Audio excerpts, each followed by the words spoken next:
Hello student. मेरा नाम सतीश कुमार है और मैं आपको 11वीं कक्षा में राजनीतिक विज्ञान जो है वो पढ़ाऊँगा। और इसकी दो किताबें हैं। उसमें से पहली किताब है राजनीतिक सिद्धांत। इस पुस्तक को आपने खरीदना है। और एक और बुक है, तो यही आपकी पहली बुक है, political theory.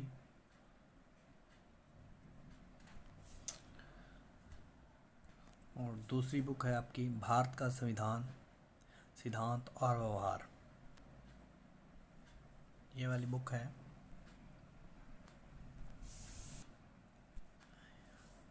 Indian constitutional at work. तो ये दो किताबें हैं जो आपको परचेज़ करनी है। और याद रहे, ये किसी भी हमें प्राइवेट पब्लिशर की बुक नहीं चाहिए। हमें एनसीईआरटी ये किताब चाहिए।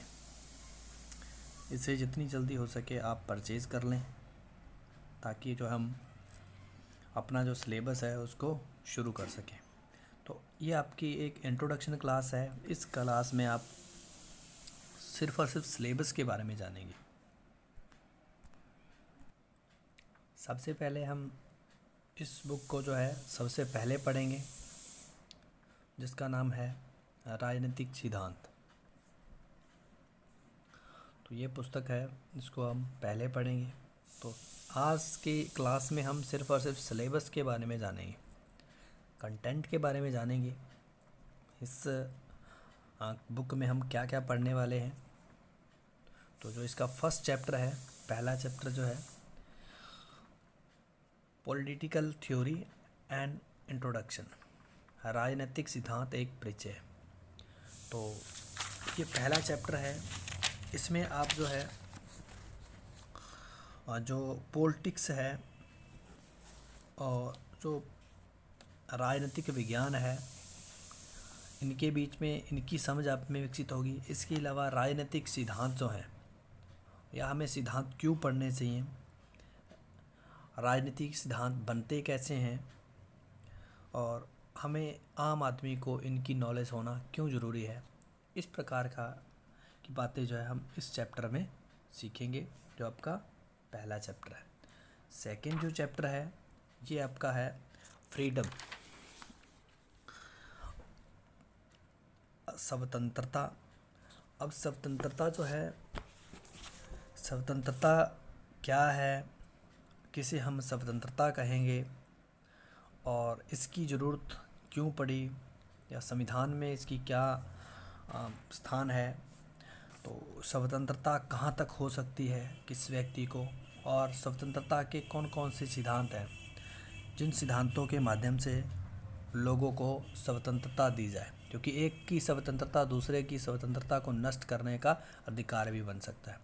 तो इस वजह से कुछ अच्छी स्वतंत्रता है, मतलब पॉजिटिव जो है स्वतंत्रता है, और कुछ जो है नेगेटिव है। स्वतंत्रता को लिबर्टी बोल देते हैं। तो कुछ नेगेटिव लिबर्टी है, हो सकती है, कुछ पॉजिटिव हो सकती है।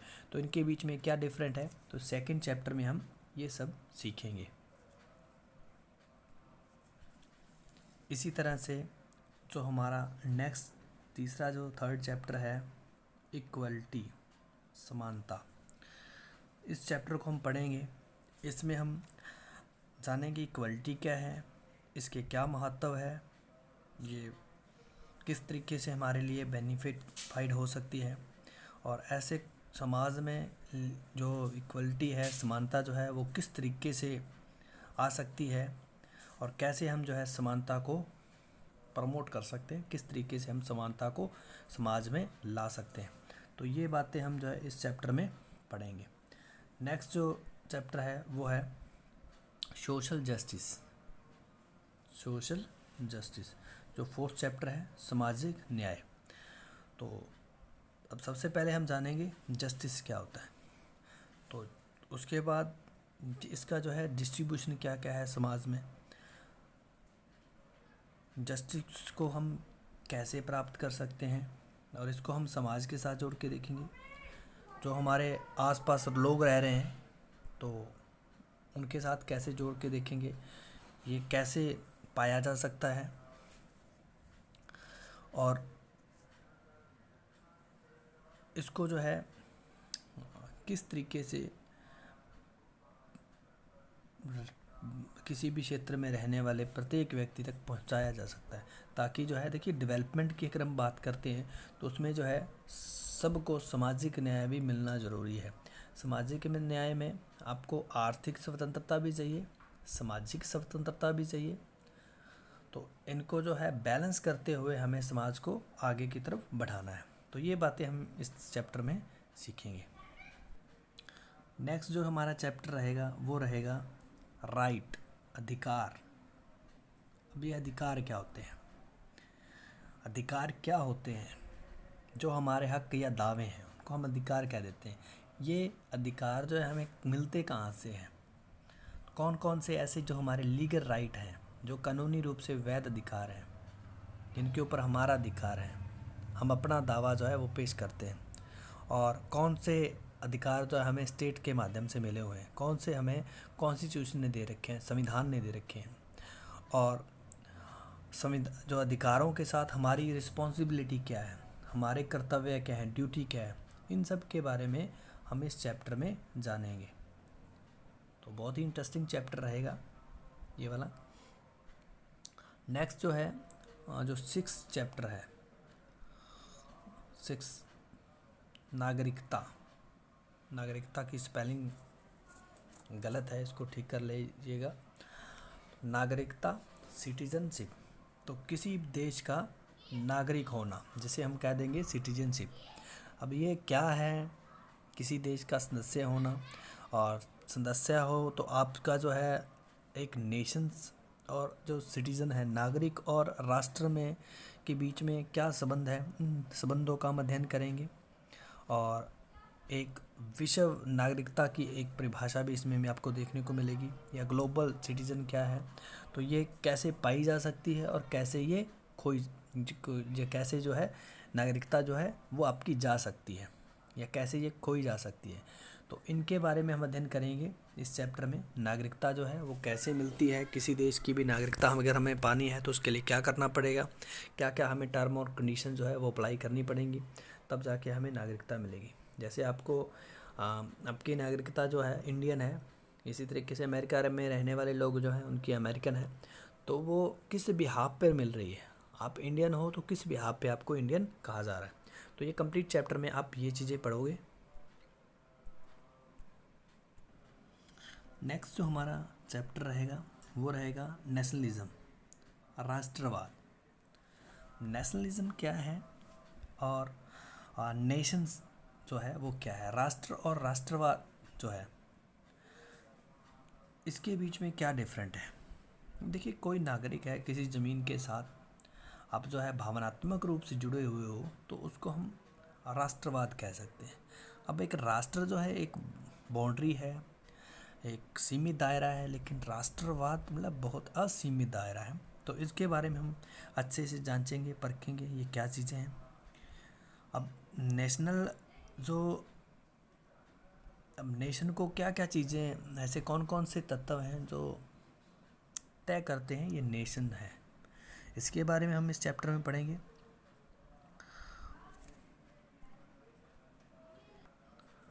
और राष्ट्र किस तरीके से जो है अपने निर्णय लेने में सक्षम होता है, इन सब बातों का हम अध्ययन इस 7th चैप्टर में करेंगे। और नेक्स्ट जो चैप्टर है वो 8th है, सेकुलरिज्म, धर्मनिरपेक्षता। इसका मतलब है जो राज्य है उसका कोई धर्म नहीं है, हम किसी भी धर्म को मानते नहीं हैं और सभी धर्मों का हम सम्मान करते हैं। तो किस किस प्रकार से के जो है धर्म क्या है, सेकुलरिज्म क्या है, उनके बारे में हम यहाँ पर पढ़ेंगे। तो हम सेकुलरिज्म के बारे में इस चैप्टर में जानेंगे, जो धर्मनिरपेक्षता क्या है और एक जो है धर्मनिरपेक्ष राज्य क्या होता है।